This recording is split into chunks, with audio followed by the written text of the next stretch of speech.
Hello everyone, welcome to A9 education. ये जो video है हमारा, इसमें हम पॉलिटी रिवाइज करने वाले हैं गाइस। पॉलिटी रिवाइज करने वाले हैं, जैसा कि आप सबको पता है कि 67th बीपीएससी आने वाला है। अगस्त लास्ट में या फिर सितंबर में आपका ये एग्जाम कंडक्ट कर लिया जाएगा। सिर्फ 67th बीपीएससी के लिए ही नहीं, आने वाले हर एक एग्जाम्स के लिए, बिहार के हर एक एग्जाम्स के लिए या किसी भी स्टेट के एग्जाम के लिए, एसएससी सीजीएल के लिए ये रिवीजन लेक्चर काफी इंपॉर्टेंट रहने वाला है। क्योंकि पॉलिटी में जितने भी इंपॉर्टेंट टॉपिक्स हो सकते हैं, ये सारे के सारे टॉपिक्स हम इस वीडियो में कवर करेंगे। ये पार्ट 1 है। मैं 2 पार्ट और लेकर आऊंगी, जिसमें सेकंड पार्ट में हम सारे के सारे अमेंडमेंट्स एंड आर्टिकल्स, जो इम्पोर्टेंट अमेंडमेंट्स एंड आर्टिकल्स हैं जहां से क्वेश्चंस पूछे ही जाते हैं, वो कंप्लीट करेंगे। एंड थर्ड जो हमारा वीडियो होगा उसमें मिसलेनियस हम कवर करेंगे, जो इन सारे वीडियोस का एक समराइज्ड वे में हम उसमें प्रेजेंट करेंगे, क्वेश्चन फॉर्मेट में प्रेजेंट करेंगे। बाद बाकी अभी तक जितने क्वेश्चंस पूछे गए हैं और भी उस बेसिस पे कितने क्वेश्चंस पूछे जा सकते हैं, वो सारी चीजें हम वहां पर कवर करेंगे। तो इन शॉर्ट मैं ये कहना चाह रही हूँ कि पार्ट 1 एंड पार्ट 2 में जो कुछ भी छूटा रह गया होगा वो हम पार्ट 3 में कंप्लीट कर लेंगे, लेकिन उसके बावजूद भी और भी बहुत सारी चीजें हम उसमें कंप्लीट करने वाले हैं। ये तीनों का तीनों वीडियो अगर आपने कवर कर लिया है, तो अगर 10 क्वेश्चन आपके पॉलिटी से पूछे जा रहे हैं तो 9 question, right, 9 question I am damn sure कि आप वो कंफर्म आप वहां पे बना के आएंगे, लगा के आएंगे। अभी हम इस वीडियो में क्या क्या स्टार्ट करने वाले हैं। 28 स्लाइड्स हैं और 1 बाय 1 सारी की सारी चीजें हम यहाँ पे कंप्लीट करने वाले हैं। आई होप ये वीडियो आपको पसंद आएगा। अगर इस वीडियो में कोई भी कमी नजर आती है तो प्लीज हमें कमेंट सेक्शन में कमेंट करके बताइए। कोई भी टॉपिक अगर आपको ऐसा लग रहा है कि छूट गया है, वो भी आप हमें कमेंट सेक्शन में कमेंट करके बताइए। हमारा मेन ऑब्जेक्टिव इस वीडियो के पीछे ये है कि आपका एक पूरा रिवीजन हम एग्जाम से पहले लेकर आए, आपका एक पूरा रिवीजन हम करवाएं, सो डैट कि किसी बहुत सारे स्टूडेंट्स ऐसे होते हैं कि उन्होंने अपना नोट्स प्रिपेयर नहीं किया होता है और एग्जामिनेशन टाइम में वो बुक्स से पढ़ना स्टार्ट कर देते हैं। तो ये आपका रॉन्ग स्ट्रैटेजी है, क्योंकि कम टाइम है, 10 मार्क्स से क्वेश्चंस आते हैं, तो आप उन्हीं टॉपिक को पढ़ के जाइए जहां से क्वेश्चंस आपसे पूछे जाते हैं। So let's start. ये क्या है, हमारे आगे के स्लाइड्स में जो भी टॉपिक्स हैं वो हम 1 बाय 1 सारी की सारी चीजें यहाँ पे डिस्कस करते हैं। हमने यहाँ पे स्टार्ट किया है कि फर्स्ट मीटिंग कॉन्स्टिट्यूशन का कभी हुआ था। कॉन्स्टिट्यूएंट असेंबली की फर्स्ट मीटिंग जो हुई थी, ये आपसे क्वेश्चन पूछा जाता है, जो कि 9 दिसंबर 1946 को किया गया था। उसके टेम्प्रोरी जो अध्यक्ष बने थे वो कौन बने थे? डॉक्टर सच्चिदानंद शर्मा बने थे। एंड परमानेंट जो बने थे ये कौन बने थे? डॉक्टर राजेंद्र प्रसाद बने थे। लेकिन ये डॉक्टर राजेंद्र प्रसाद जो है ये परमानेंट हेड कभी बने थे? ये भी क्वेश्चन आपसे पूछा गया है कितनी बार। तो ये डेट आप याद रखेंगे, ऑन 11 दिसंबर 1946। 9 दिसंबर 1946 को क्या हुआ? फर्स्ट मीटिंग हुई एंड 11 दिसंबर 1946 को परमानेंट अध्यक्ष चुन लिया गया। मेकिंग टाइम जो है हमारे इंडियन कॉन्स्टिट्यूशन का, कितना टाइम लगा? कितनी बार आपने ये क्वेश्चन देखा होगा एग्जामिनेशन हॉल में। 2 years 11 month एंड 18 days हमारा टोटल टाइम लगा था कॉन्स्टिट्यूशन मेकिंग में। हिस्ट्री जो भी है इससे रिलेटेड वो हमने देख ही लिया है, और भी आगे जो भी कॉन्स्टिट्यूशन से रिलेटेड कुछ हो सकते हैं वो भी हम देख लेते हैं। इंडियन कॉन्स्टिट्यूशन जो है ये कभी प्रेजेंट किया गया था, कभी एक्सेप्ट किया गया था?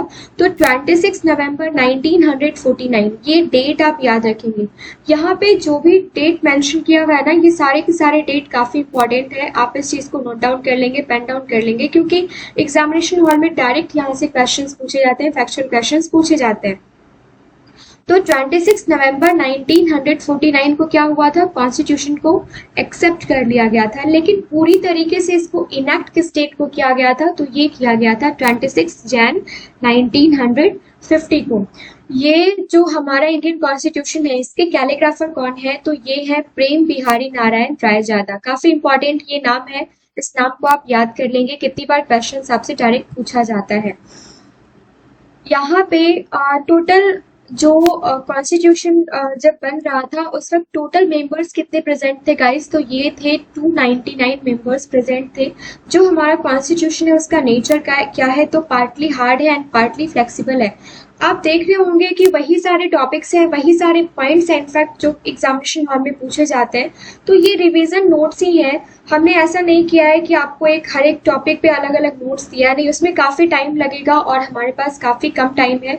तो इतने कम टाइम में हम एक शॉर्ट नोट रिवीजन कर लें और वही रिवीजन करें जहाँ से क्वेश्चन बनते हैं, ये हमारे लिए काफ़ी हेल्पफुल होगा। ओरिजिनली जब कॉन्स्टिट्यूशन बन के तैयार हुआ था तो उसमें कितने आर्टिकल्स थे? इसमें आर्टिकल्स थे 395, 22 पार्ट्स थे एंड 8 शेड्यूल्स थे। अब कितने हैं ये आप मुझे कमेंट सेक्शन में बताइएगा, क्योंकि काफ़ी बार हमने ये अपने पॉलिटिकल लेक्चर्स में कंप्लीट करके रखा है। सो यहाँ पे आप टोटल देख लीजिए कि टोटल 105 अमेंडमेंट्स हैं एज ऑफ अक्टूबर 2021। तो टोटल 125 अमेंडमेंट्स हो चुके हैं, राइट। और ये गूगल के सोर्स के हिसाब से मैंने यहाँ पे आपको नोट डाउन करके दिया है। यहाँ पे डॉक्टर राजेंद्र प्रसाद जो है, इन्होंने कॉन्स्टिट्यूशन को साइन कभी किया था? तो ये किया था 24 जनवरी 1950 को। 24 जनवरी 1950 ये डेट आप याद रखेंगे कि कॉन्स्टिट्यूशन के कॉपी पे किसने साइन किया था? ये साइन किया था डॉक्टर राजेंद्र प्रसाद ने। नेक्स्ट है हमारा, फादर ऑफ इंडियन कॉन्स्टिट्यूशन किसको कहा जाता है? तो ये कहा जाता है डॉक्टर भीमराव अंबेडकर को। फादर ऑफ कॉन्स्टिट्यूशन किसको कहा जाता है? भाई इंडियन कॉन्स्टिट्यूशन के फादर किसको कहा जाता है? इंडियन कॉन्स्टिट्यूशन के फादर जो है ये कौन है? डॉक्टर बी आर अम्बेडकर है। लेकिन अगर आपसे पूछा जाए कि कॉन्स्टिट्यूशन के फादर कौन है, कॉन्स्टिट्यूशन के जनक किसको कहा गया है, तो ये कहा गया है जेम्स मैडिसन को, राइट। ये नाम आप याद रखेंगे। सो फर्स्ट कंट्री कौन सा है कॉन्स्टिट्यूशन को अडॉप्ट करने वाला? तो ये है यूएसए। लेकिन ये भी आपको याद रखना है कि फर्स्ट रिटन कॉन्स्टिट्यूशन जो है ना, ये इंट्रोड्यूस किया जाना चाहिए। ये आइडिया किसका था? तो ये आइडिया था फ्रांस का। लेकिन फर्स्ट रिटन कॉन्स्टिट्यूशन जो है वो अडॉप्ट किसने किया था? तो ये किया था संयुक्त राष्ट्र अमेरिका, यूएसए ने, राइट। अब यहाँ पर एक चीज और देख लीजिए कि सबसे लार्जेस्ट रिटन कॉन्स्टिट्यूशन कौन सा है? तो ये है इंडियन कॉन्स्टिट्यूशन, हमारा भारतीय संविधान। तो यहाँ पे ये 3-4 चीजें आपको देखने को मिल गई कि सबसे लार्जेस्ट कॉन्स्टिट्यूशन अगर पूछा जाए तो कौन है? हमारा इंडियन कॉन्स्टिट्यूशन है, राइट। लेकिन अगर पूछा जाए कि सबसे पहले रिटन कॉन्स्टिट्यूशन होना चाहिए, ये आइडिया किसके पास आया था? तो फ्रांस के पास आया था। लेकिन सबसे पहला रिटन कॉन्स्टिट्यूशन है किसका? तो ये है यूएसए का। कॉन्स्टिट्यूशन डे कभी सेलिब्रेट किया जाता है गाइस? तो ये किया जाता है 26 नवंबर 2015 में स्टार्ट किया गया था बीजेपी गवर्नमेंट के द्वारा ये कॉन्स्टिट्यूशन। लेकिन ये ऐसा नहीं है कि 2015 से इसको कुछ ज़्यादा ही एम्फसाइज किया गया था, लेकिन इससे पहले से ही बी आर अम्बेडकर जो है उनके बर्थ एनिवर्सरी पे ये 26 नवंबर को क्या मनाया जाता है? कॉन्स्टिट्यूशन डे मनाया जाता है, ओके। तो बी आर अम्बेडकर के कहने पे 26 नवंबर इन्होंने ही डिसाइड किया था ये कॉन्स्टिट्यूशन डे मनाया जाता है। मैंने आपको यहाँ पे बोला बी आर अम्बेडकर के बर्थ एनिवर्सरी पे। बी आर अम्बेडकर का बर्थ एनिवर्सरी जो है ना गाइस, ये 14 अप्रैल को है, ना कि 24 नवंबर को। ये भी आप यहाँ पे नोट डाउन कर लेंगे। अब यहाँ पे 2015 में 125th बर्थ एनिवर्सरी था, राइट। 125th बर्थ एनिवर्सरी था किसका? बी आर अम्बेडकर का। सो नेक्स्ट हम देख लेते हैं सोर्सेज ऑफ इंडियन कॉन्स्टिट्यूशन। हर एक एग्जाम में यहाँ से 1 से 2 क्वेश्चंस बनते ही बनते हैं। आप किसी भी एग्जाम में ये क्वेश्चन ना पूछा जाए ऐसा हो नहीं सकता है। आप बिहार के किसी एग्जाम की बात कर लो, किसी भी स्टेट पीसीएस के एग्जाम की बात कर लो, या एसएससी एग्जाम की बात कर लो, रेलवे एग्जाम की बात कर लो। तो यहाँ पे हम देखेंगे कि हमारे इंडियन कॉन्स्टिट्यूशन में कहाँ से कौन कौन से कंट्री से कौन कौन से सोर्सेज लिए गए हैं। वैसे तो ये वीडियो मैंने एक सेपरेट वीडियो ही कंप्लीट करके रखा है, आप उस वीडियो को भी देख सकते हैं। यहाँ पे जितनी एक्सप्लेनेशन आपको इस टॉपिक पे नहीं मिलेगी, वहाँ आप वहाँ जाके वो सारी चीज़ें क्लियर कर सकते हैं। तो सबसे पहले हम देखते हैं कि फ्रांस से हमारे कॉन्स्टिट्यूशन में, हमारे इंडियन कॉन्स्टिट्यूशन में क्या क्या लिया गया है। तो ये वर्ड रिपब्लिक जो है, ideas of liberty, equality and fraternity जो है, ये प्रियम्बल में जो ये वर्ड लिए गए हैं, ये कहाँ से लिए गए हैं? ये लिए गए हैं फ्रांस से। साउथ अफ्रीका से गाइस क्या क्या लिया गया है, तो अमेंडमेंट्स जो होते हैं इंडियन कॉन्स्टिट्यूशन में, अमेंडमेंट्स जो होते हैं और जो इलेक्शंस होते हैं मेंबर ऑफ राज्यसभा के, ये कहाँ से लिया गया है, ये लिया गया है साउथ अफ्रीका से। फिर आयरलैंड से क्या लिया गया है, directive principle of state policy, that is DPSP. काफी इंपॉर्टेंट है, ये क्वेश्चन फ्रिक्वेंटली देखने को मिलता है कि डीपीएसपी कहाँ से लिया गया है, डीपीएसपी कहाँ से लिया गया है। इलेक्शन ऑफ प्रेसिडेंट का मेथड क्या होना चाहिए, ये भी कहाँ से लिया गया है, तो ये लिया गया है आयरलैंड से। Nomination of members of Rajya Sabha भी आयरलैंड से ही लिया गया है। जापान से क्या लिया गया है, प्रोसीड्योर्स एस्टेब्लिश्ड बाय लॉ, ये लिया गया है आपका जापान से। यूएसएसआर नाउ रसिया, इससे क्या लिया गया है, तो फंडामेंटल ड्यूटीज जो है एंड आइडियाज ऑफ जस्टिस, ये दो चीजें आपकी यूएसएसआर से ली गई है, दैट इज रसिया से ली गई है। नेक्स्ट हम देख लेते हैं कि ऑस्ट्रेलिया से क्या क्या लिया गया है हमारे इंडियन कॉन्स्टिट्यूशन में, तो कंकरेंट लिस्ट लिया गया है, फ्रीडम ऑफ ट्रेड कॉमर्स लिया गया है and joint sitting of 2 houses of parliament, ये भी कहाँ से लिया गया है, ये लिया गया है ऑस्ट्रेलिया से। ये काफी इंपॉर्टेंट है, joint sitting of 2 house of parliament पूछा जा चुका है कि कहाँ से लिया गया है। यूएस से क्या क्या लिया गया है ये हम देख लेते हैं। फंडामेंटल राइट्स लिया गया है, इंडिपेंडेंस ऑफ जुडिशरी लिया गया है, जुडिशियल रिव्यूज लिए गए हैं and impeachment of president, president का जो इम्पीचमेंट है ये कहाँ से लिया गया है, यूएस से लिया गया है। Post of vice president and removal of SC and HC जज जो है, high court and supreme court जज का रिमूवल कैसे होगा एंड वाइस प्रेसिडेंट के पोस्ट के बारे में जो भी चीजें हैं वो कहाँ से ली गई है, तो ये ली गई है यूएस से। आई होप यहाँ तक आपको कोई भी कंफ्यूजन नहीं होगा। कोई भी प्रॉब्लम होती है तो प्लीज मुझे कमेंट सेक्शन में कमेंट करके बताइए।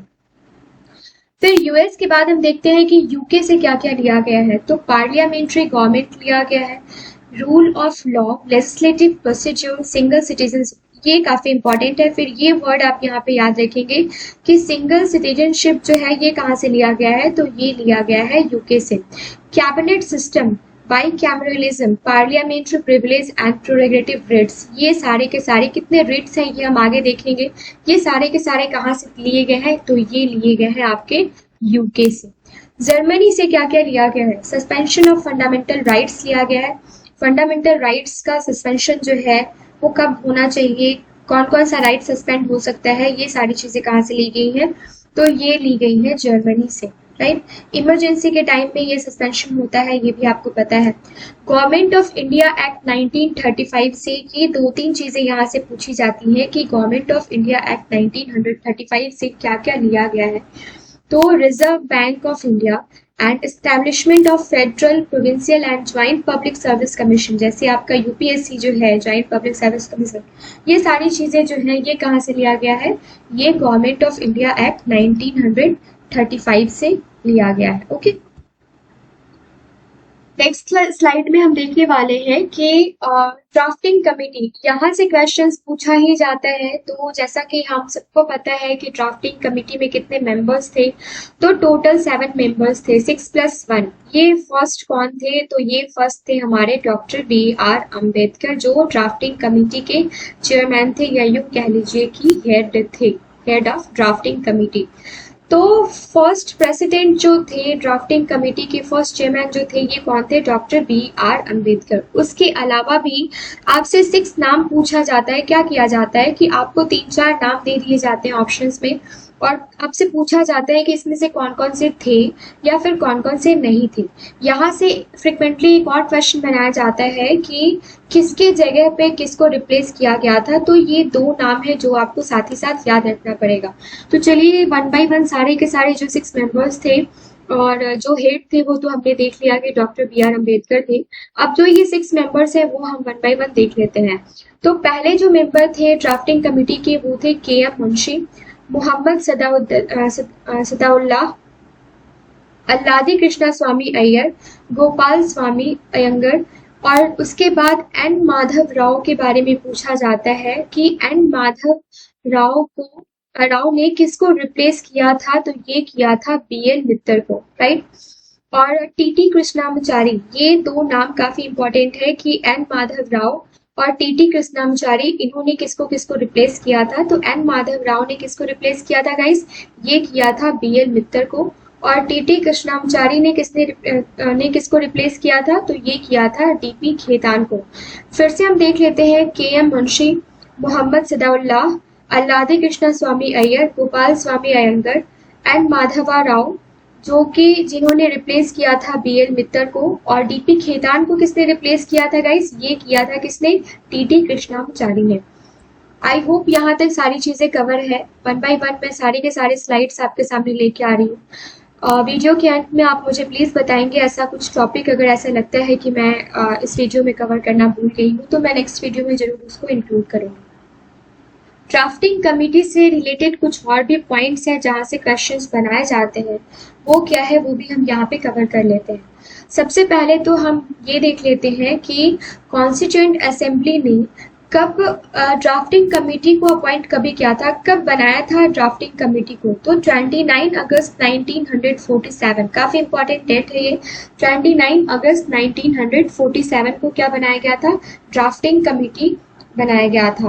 फर्स्ट मीटिंग जो इसकी हुई थी, ये भी क्वेश्चन कितनी बार पूछा गया है कि फर्स्ट मीटिंग कभी हुई थी? तो ये हुआ था 30 अगस्त 1947 को। 29 अगस्त को क्या हुआ? बनाया गया। और 30 अगस्त को क्या हुआ? इसकी फर्स्ट मीटिंग हो गई।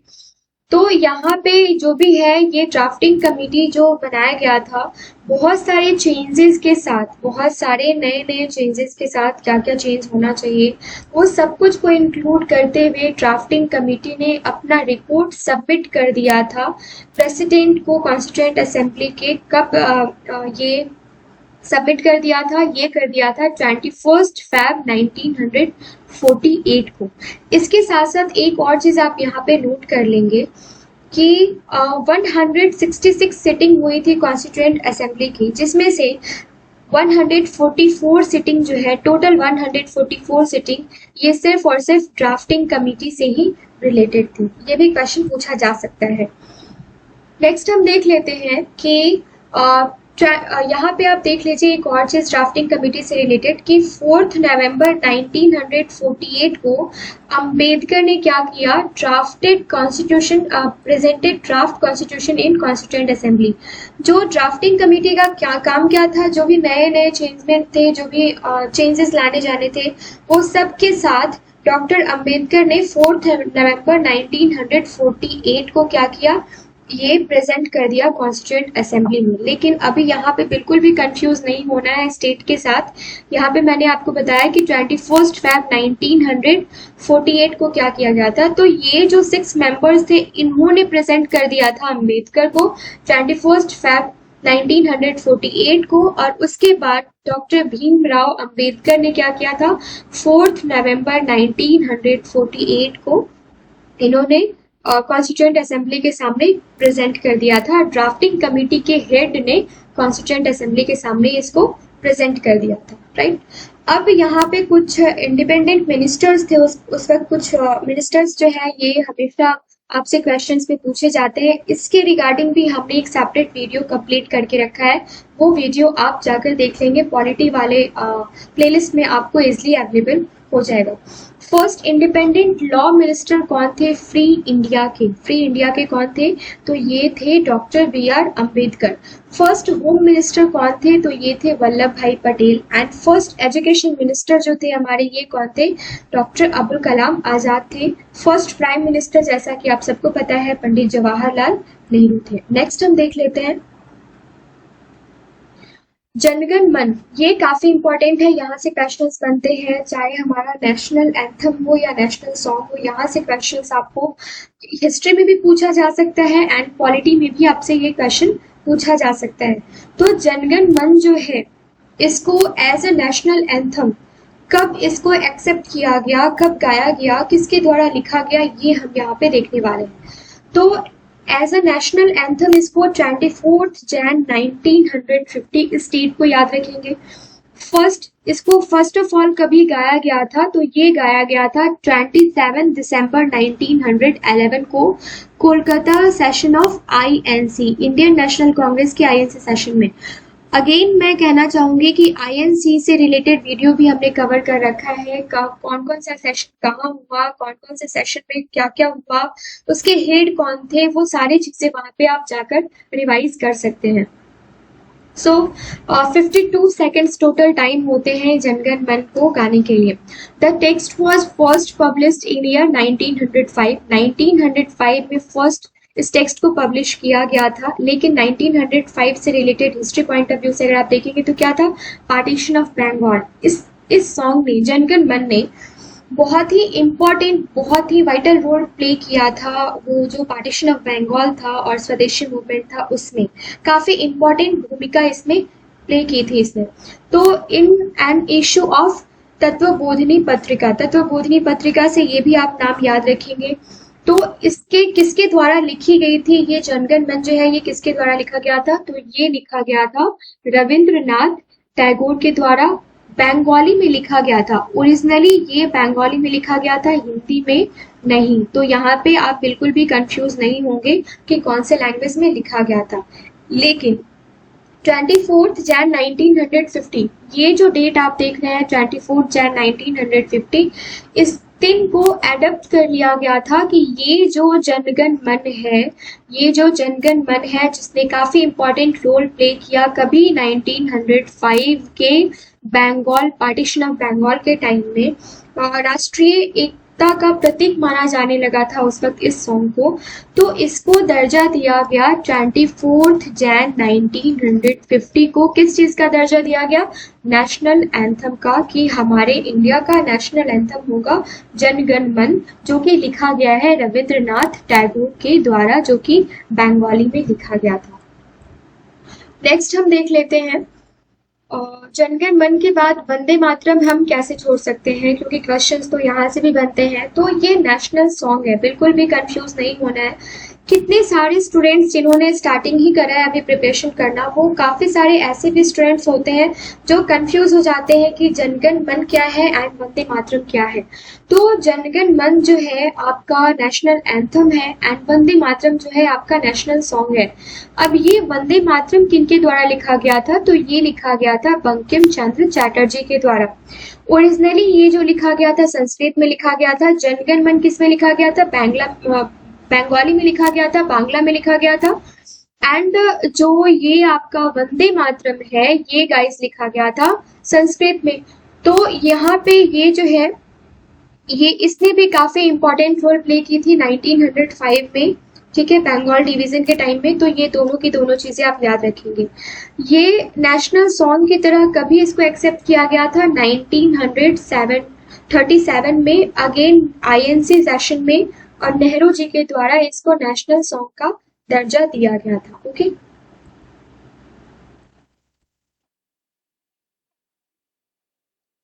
तो यहाँ पे पंचायत से रिलेटेड कुछ चीजें हम देखने वाले हैं, और कुछ अब मिसलेनियस हम यहाँ पे स्टार्ट कर लेते हैं। तो आपसे पूछा जाता है कि पंचायत इलेक्शन जो है वो किस पे डिपेंड करता है, ये स्टेट कवर करवाती है या सेंट्रल गवर्नमेंट कवर करवाती है, क्या रहता है। तो स्टेट गवर्नमेंट जो है ये डिसीजन लेती है पंचायत इलेक्शन से रिलेटेड। तो आर्टिकल कौन सा रिलेटेड है, आर्टिकल 243 है या क्या है, ये सारी चीजें हम नेक्स्ट वीडियो में कवर करेंगे, जहां पे हम आर्टिकल्स एंड अमेंडमेंट्स वो सारी चीजें रिवीजन करने वाले हैं। एज लिमिट जो है ये क्या होता है पंचायत इलेक्शंस के लिए, तो ये 21 ईयर्स है। अब पंचायत इलेक्शन के बारे में हमने देख लिया, फिर एज लिमिट से क्वेश्चंस रहते ही रहते हैं 1 नंबर के। तो आप ये भी देख लीजिए कि लोकसभा के लिए जो एज लिमिट है ये क्या है, 25 ईयर्स है। स्टेट लेजिस्लेटिव के लिए क्या है, 25 ईयर्स है। अगेन राज्यसभा के लिए क्या है, 30 ईयर्स ऑफ एज लिमिट है। एंड इलेक्शन ऑफ प्रेसिडेंट के लिए 35 ईयर्स, ये याद करेंगे। पीएम यहाँ से नॉमिनेट होते हैं, तो पीएम के लिए आपसे अगर पूछा जाए तो 25 ईयर्स, राइट। और राज्यसभा के मेंबर्स के लिए पूछा जाए तो 35 ईयर्स। इलेक्शन ऑफ प्रेसिडेंट के लिए पूछा जाए तो कितना, 35 years. Controller and auditor general of India जो है, या तो 6 ईयर्स इनका टर्म होगा या तो 65 ईयर्स। अगर सपोज 65 ईयर्स की इनकी एज हो चुकी है रिटायरमेंट की, तो ये रिटायर हो जाएंगे। इनसे ज्यादा नहीं होना चाहिए, जो जल्दी हो जाए कंप्लीट। अटॉर्नी जनरल जो है इनका कोई एज लिमिट नहीं होता है। हाई कोर्ट जज जो होते हैं इनका मिनिमम एज लिमिट होता है 35 ईयर्स, और रिटायरमेंट के लिए होता है 65 ईयर्स। ये सारे के सारे क्वेश्चंस आपसे पूछे जाते हैं, तो आप इसको बिल्कुल भी हल्के में मत लीजिएगा। एचसी जज जो है, सुप्रीम कोर्ट के जज जो है, उनका रिटायरमेंट एज होता है 65 ईयर्स, राइट। एंड डिस्ट्रिक्ट जज, इसको भी हम नहीं छोड़ सकते हैं, तो ये 35 ईयर्स होता है। तो दोनों तीनों देख लीजिए। एचसी जज का हमने क्या देखा, 65 ईयर्स देख लिया। सुप्रीम कोर्ट का हमने क्या देख लिया, 65 ईयर्स देख लिया। और डिस्ट्रिक्ट का हमने क्या देख लिया, 35 ईयर्स मिनिमम एज हमने यहाँ पे नोट डाउन कर लिया। सो नेक्स्ट स्लाइड में देखते हैं कि क्या क्या पॉइंट्स हमें कवर करना है। अब यहाँ पे अपॉइंटमेंट्स किसका किसका किसके द्वारा होता है, ये भी तो क्वेश्चन पूछा जाता है। एज वाला क्वेश्चन हमने देख लिया, एज वाला पॉइंट हमने देख लिया, जो कि क्वेश्चन वहां से बनते ही है। यहाँ से भी एक दो क्वेश्चन आपसे पूछे जाते हैं। तो चीफ जस्टिस ऑफ इंडिया जो है एंड अदर जज जो है, तो इसका अपॉइंटमेंट किसके द्वारा होता है, तो प्रेसिडेंट के द्वारा होता है। चीफ जस्टिस ऑफ इंडिया जो है, इनका अपॉइंटमेंट किसके द्वारा होता है, ये प्रेसिडेंट के द्वारा होता है। और अदर जजेस जो है, इसके लिए ये भी प्रेसिडेंट को सजेस्ट करते हैं। प्राइम मिनिस्टर, जैसा आप सबको पता है कि ये तो कॉन्फिडेंस, जिनके पास मेजोरिटी ज्यादा होगी वही उसी टीम से प्राइम मिनिस्टर आएंगे। लेकिन ये अपॉइंटमेंट किसके द्वारा किया जाता है, तो बाई प्रेसिडेंट। ओके, गवर्नर का अपॉइंटमेंट किसके द्वारा होता है, प्रेसिडेंट के द्वारा। चीफ मिनिस्टर जो होता है, ये प्रेसिडेंट गवर्नर को अपॉइंट करते हैं। गवर्नर जो है, ये किसको अपॉइंट करते हैं, चीफ मिनिस्टर को अपॉइंट करते हैं। Controller and auditor general of India, इनका अपॉइंटमेंट किसके द्वारा होता है गाइस, ये होता है प्रेसिडेंट के द्वारा।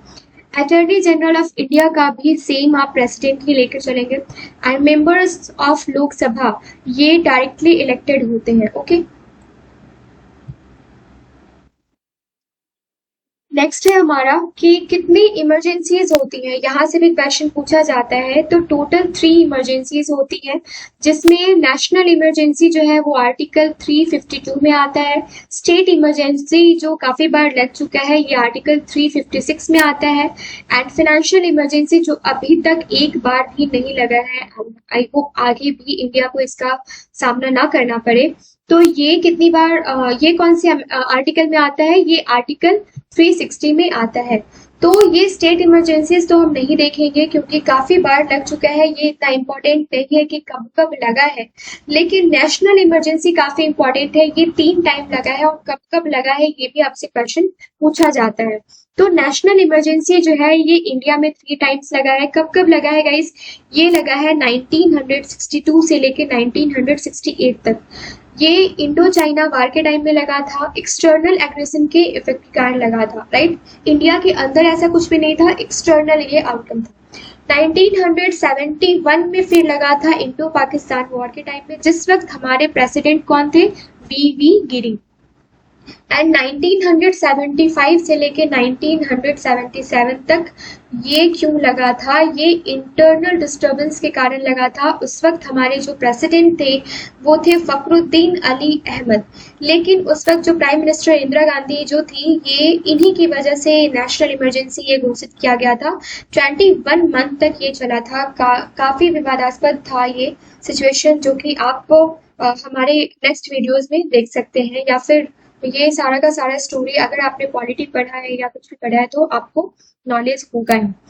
सो बिल्स कितने टाइप के होते हैं, जनरली कितने टाइप्स के बिल होते हैं, ये हम देख लेते हैं। यहाँ से भी क्वेश्चन पूछे जाते हैं। First, money bill, amendments bill and financial bill, ये तीनों के तीनों आपके लिए काफी इंपॉर्टेंट है। तो आर्टिकल्स क्या क्या है, मनी बिल से रिलेटेड जो है वो आर्टिकल 110 है। अमेंडमेंट से रिलेटेड है 368 एंड फाइनेंशियल बिल से रिलेटेड है 117। ये तीनों के तीनों आर्टिकल्स भी उतने ही इंपॉर्टेंट है जितना कि ये जानना कि इन सब में क्या क्या आता है, मनी बिल में क्या आता है, अमेंडमेंट्स बिल में क्या आता है और फाइनेंशियल बिल में क्या आता है। लेकिन कभी कभी गाइज आपसे ये भी पूछ लिया जाता है कि मनी बिल और फाइनेंशियल बिल में डिफरेंस क्या है, तो ये भी हम यहाँ पे क्लियर करने वाले हैं। ओके, सो मनी बिल जो है ये किससे रिलेटेड है, लाइक टैक्सेशन से रिलेटेड है, एक्सपेंडिचर से रिलेटेड है, salary allowances and pension of members of parliament से रिलेटेड क्या है, मनी बिल है। मनी बिल है या नहीं, ये डिसाइड कौन करता है, ये डिसाइड करता है स्पीकर ऑफ लोकसभा। लेकिन अभी मनी बिल हमने देख लिया, अब हम देख लेते हैं पहले फाइनेंशियल बिल। फाइनेंशियल बिल यहाँ पे हमने देखा किससे रिलेटेड है, मनी बिल सैलरी से लेके रिलेटेड है, अलाउंस से है, pension of members of parliament से रिलेटेड है, टैक्सेशन एंड एक्सपेंडिचर से रिलेटेड है। लेकिन on the other hand financial bill जो है ये किससे रिलेटेड है, ये रिलेटेड है इंसॉल्वेंसी से, बैंक्रप्सी कोड से। तो ये सारी की सारी चीजें, ये सारा डिफरेंस जो है ये आपको याद रखना है। अमेंडमेंट बिल क्या है, ये तो नाम से ही क्लियर है कि अमेंडमेंट जो है उसका प्रोविजन जो है कॉन्स्टिट्यूशन में ये कहाँ से लाया गया। अमेंडमेंट बिल जो है, अमेंडमेंट जो भी चीजें होती है, इन शॉर्ट 368 आर्टिकल है। अमेंडमेंट बिल इसलिए लाया जाता है अगर कोई भी अमेंडमेंट आपके कॉन्स्टिट्यूशन में लाया जाना है तो। नेक्स्ट है हमारा fundamental rights and fundamental duties. Fundamental rights and fundamental duties यहाँ से क्वेश्चन डेफिनेटली पूछे जाते हैं। तो कौन कौन से फंडामेंटल राइट्स हैं और कौन कौन से फंडामेंटल ड्यूटीज हैं ये भी हम कंप्लीट करने वाले हैं। So we have total 6 fundamental duties right now. Before this, we have 27 में बोल रही हूँ। Before this 7 fundamental rights थे हमारे पास। अभी कितने हैं? टोटल 6 फंडामेंटल राइट्स हैं। ये 7th फंडामेंटल राइट्स कौन सा था? तो ये था प्रॉपर्टी, राइट टू प्रॉपर्टी, जिसको अभी हटा दिया गया है। ओके, तो फंडामेंटल राइट्स में क्या क्या है? राइट टू इक्वालिटी है जो कि आर्टिकल 14 से लेके आर्टिकल 18 तक आता है। राइट टू फ्रीडम है आर्टिकल 19 से लेके आर्टिकल 22 तक आता है। एंड राइट अगेंस्ट एक्सप्लॉयटेशन है, ये कहाँ से कहाँ तक आता है? 23 से लेके 24 तक आता है। Right to freedom of religion आता है, ये आर्टिकल 25 से लेके 28 तक आता है। कल्चरल एंड एजुकेशनल राइट काफी इंपॉर्टेंट है, 29 से लेके 30 तक आता है। ये जो राइट है, डॉक्टर BR अम्बेडकर का कहना था कि इसके बिना आप संविधान की कल्पना नहीं कर सकते हैं। संविधान महत्वहीन है किसके बिना? आर्टिकल 32 के बिना। Because according to BR Ambedkar, this is the soul of Indian Constitution. Which article is the soul of Indian Constitution? Article 32। ये क्वेश्चन कितनी बार आपसे पूछा जा चुका है कि which article is heart and soul of Indian constitution according to BR Ambedkar. तो इस चीज को आप यहाँ पे याद रखेंगे। मुझे कमेंट सेक्शन में कमेंट करके बताइए कि ये जो हमारा 7th फंडामेंटल राइट्स था, राइट टू प्रॉपर्टी, ये कब हटाया गया, कौन से अमेंडमेंट के थ्रू हटाया गया। नेक्स्ट वीडियो में मैं डेफिनेटली इसको क्लियर करूंगी, तो ये आप मुझे कमेंट सेक्शन में बताइए। और कौन से आर्टिकल से रिलेटेड, आर्टिकल कौन सा उससे रिलेटेड है, 300A रिलेटेड है या 300 रिलेटेड है, क्या है, आप मुझे कमेंट सेक्शन में कमेंट करके बताइए। सो नेक्स्ट हम देख लेते हैं fundamental rights and fundamental duties से रिलेटेड। फंडामेंटल ये जो गाइस यहाँ पे ऑलरेडी हमने यहाँ पे नोट डाउन कर रखा है कि राइट टू प्रॉपर्टी जो है ना, ये फंडामेंटल राइट्स के लिस्ट से हटा दिया गया था। कौन से अमेंडमेंट में? 44th कॉन्स्टिट्यूशनल अमेंडमेंट में, जो कि 1978 को हुआ था, राइट। अब ये जो है ये लीगल राइट है 300 ए जो है इसका आर्टिकल अंदर 300A, ये क्या है? ये लीगल राइट है, इंडियन कॉन्स्टिट्यूशन के 12th पार्ट में है ये। फंडामेंटल राइट्स कहाँ से लिया गया है?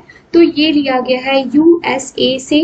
और किस फंडामेंटल राइट्स में क्या है? ये लीगल राइट्स जो है ये आपने देख लिया, एंड फंडामेंटल राइट्स जो है ये पार्ट 3rd में आता है। नेक्स्ट हमारा जो स्लाइड है, इसमें हमें देखना है list of fundamental duties. Total हमने फंडामेंटल राइट्स देख लिए। हमने ये देख लिया कि 6 फंडामेंटल राइट्स कौन से हैं, 7th फंडामेंटल राइट्स को कभी हटाया गया था, कौन से पार्ट में आता है, वो सब कुछ हमने वहां पर देख लिया। अब जो हम देखने वाले हैं फंडामेंटल ड्यूटीज देखने वाले हैं। यहाँ से क्वेश्चन किस टाइप से पूछा जाता है? आपको 3-4 स्टेटमेंट्स दे दिए जाते हैं, फिर आपसे पूछा जाता है कि आप बताइए कि इसमें से कौन कौन सा फंडामेंटल ड्यूटी है और कौन कौन सा नहीं है। तो ये टोटल 11 के 11 आपको पता होने चाहिए। उसके बाद ही आप वहां पे जस्टिफाई कर पाओगे, इसके बाद ही आप वहां पे पिन कर पाओगे कि कौन कौन सा फंडामेंटल ड्यूटीज हमने नहीं पढ़ा था, कौन कौन सा नहीं है। तो 1 by 1 सारे के सारे फंडामेंटल ड्यूटीज हम यहाँ पर देख लेते हैं। सबसे पहले तो ये देखिए कि पार्ट 4A में फंडामेंटल ड्यूटीज है। अगर आपसे पूछा जाए तो आर्टिकल कौन सा है, 51A है। कहाँ से लिया गया है, तो ये लिया गया है यूएसएसआर से। रिलेटेड अमेंडमेंट कौन सा है, तो ये 42nd अमेंडमेंट जो कि 1976, इसको मिनी कॉन्स्टिट्यूशन भी कहा गया है इस अमेंडमेंट को, तो ये आप याद रखेंगे। ओरिजिनली जो था ये 10 ड्यूटीज ही थी, लेकिन 11वां ड्यूटी ऐड किया गया। कभी ऐड किया गया, तो ये किया गया 86 अमेंडमेंट 2002 में। ये कौन सा था 11th अमेंडमेंट, वो हम आगे के स्लाइड्स में देखेंगे। सो फर्स्ट जो है हमारा फंडामेंटल ड्यूटी, ये क्या है, ये नेशनल कॉन्स्टिट्यूशन का, हमारा जो इंडियन कॉन्स्टिट्यूशन है, हमारा जो नेशनल फ्लैग है, हमारा जो नेशनल एंथम है, इसके साथ हम पूरी भावनात्मक तरीके से जुड़े रहें, इसका हम रिस्पेक्ट करें, ये हमारा फर्स्ट ड्यूटी आता है। सेकेंड ड्यूटी क्या है, follow the noble ideas that inspired the national struggle of freedom. Freedom national, Indian national freedom struggle जो है, उसके आइडियाज को फॉलो करना, उनका रिस्पेक्ट करना, ये हमारा सेकंड ड्यूटी आता है। थर्ड जो हमारा ड्यूटी है वो है कि जो सोवर्निटी है, यूनिटी है एंड इंटीग्रिटी है इंडिया की, उसको प्रोटेक्ट करना, उसको बनाए रखना। फिफ्थ जो है, थर्ड जो है हमारा, ये हमने देख लिया, sorry, and this one is third. And fourth जो है हमारा है कि नेशनल सर्विसेज हमको रेंडर करना चाहिए जब भी इसकी जरूरत पड़े, हमारे कंट्री को डिफेंड करने के लिए, हमारे कंट्री को प्रोटेक्ट करने के लिए। फिफ्थ जो है ये है to promote harmony and spirit of common brotherhood among all the people of India, मतलब एक दूसरे में भाईचारे की भावना बनाए रखना is our fifth fundamental duty. Six क्या है, value and preserve the rich heritage of country's composite culture. हमारा जो कंट्री का हेरिटेज है, कल्चर है, उसको प्रिजर्व करके रखना, उसको वैल्यू देना, उसकी रिस्पेक्ट करना, ये हमारा सिक्स फंडामेंटल ड्यूटी है। सेवेंथ फंडामेंटल ड्यूटी क्या है, protect and improve the natural environment. Natural environment पे बहुत सारी चीजें आ सकती हैं। अब यहाँ पे सिर्फ और सिर्फ फॉरेस्ट और वाइल्ड लाइफ लिखा हुआ है, इसका मतलब ये नहीं है कि सिर्फ फॉरेस्ट और वाइल्ड लाइफ ही है, नदी, पहाड़, झरना, ये सारी चीजें इसमें इंक्लूड होती है गाइस। जो 8 है हमारा फंडामेंटल ड्यूटी, वो क्या है, ह्यूमैनिज्म को बनाए रखना। जो हमारा इंक्वायरी है, रिफॉर्म है, जो डेवलपमेंट है, develop scientific temper, right, in short scientific temper जो है, ह्यूमैनिज्म जो है, उसको बनाए रखना, ये सारी चीजें, इसके स्पिरिट, देश भावना की स्पिरिट आपके अंदर होनी चाहिए। नाइन्थ जो हमारा फंडामेंटल ड्यूटी है, ये क्या है, ये है पब्लिक प्रॉपर्टी जो है उसको किसी वायलेंस से बचाए रखना, उसको सेफ करके रखना। फिर 10th जो हमारा है, पहले तो 10 ही था, तो 10वां क्या था वो आप देख लीजिए कि इंडिविजुअल और कलेक्टिव एक्टिविटीज को बढ़ावा देना, ये आपका 10th फंडामेंटल ड्यूटी है। 11वां जो कभी जोड़ा गया था, ये हमने आपको बताया कि 11वां जो फंडामेंटल ड्यूटी है, ये गाइस किस डेट को जोड़ा गया था, कौन से ईयर में जोड़ा गया था, तो ये जोड़ा गया था 2002 में, 86 अमेंडमेंट में इसको जोड़ा गया था। तो ये 11th जो हमारा फंडामेंटल ड्यूटी है, ये क्या है, ये है कि 6 से 12 साल के बच्चों को, 6 से 12 साल के बच्चों को free and compulsory education provide करना, that is your 11th fundamental duty. Okay, जो कभी जोड़ा गया था, ये भी हमने देख लिया। अब नेक्स्ट स्लाइड में हमें क्या देखना है कि रिट्स कितने टाइप के होते हैं। तो टोटल 5 टाइप्स के रिट्स होते हैं। ये कौन कौन से होते हैं, habeas corpus, mandamus, prohibition and कैजुअरी, क्यो वारंटू। सबसे ज्यादा इंपॉर्टेंट कौन सा है, तो ये फर्स्ट एंड लास्ट, ये दो चीजें आप याद रखेंगे। यहाँ से क्वेश्चंस तो आपको गाइस बहुत सारे क्वेश्चंस, बहुत सारे एग्जाम में देखने को आपको मिले ही मिले। सो वन बाय वन सारे के सारे हम देख लेते हैं, हर एक रिट्स का क्या मतलब है। और सबसे पहले तो आप मुझे कमेंट सेक्शन में कमेंट करके ये बताइए कि रिट्स किसके द्वारा जारी किया जाता है, संसद के द्वारा, सुप्रीम कोर्ट के द्वारा या हाई कोर्ट के द्वारा। आई होप ये सारा का सारा रिट्स देखने के बाद ये भी आपका यहीं से क्लियर हो जाएगा। और जो मिसलेनियस हम कवर करने वाले हैं उसमें भी ये सारी चीजें हम क्लियर करेंगे, डोंट वरी, आपको कहीं और भी देखने की जरूरत नहीं है, कहीं जाने की जरूरत नहीं है।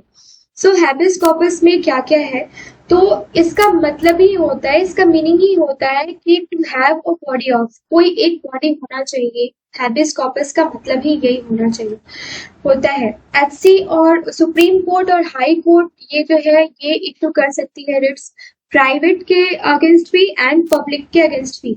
तो ऐसा नहीं है कि प्राइवेट में नहीं कर सकती है, पब्लिक में कर सकती है, दोनों के अगेंस्ट सुप्रीम कोर्ट और हाई कोर्ट ये रिट्स इशू कर सकती है।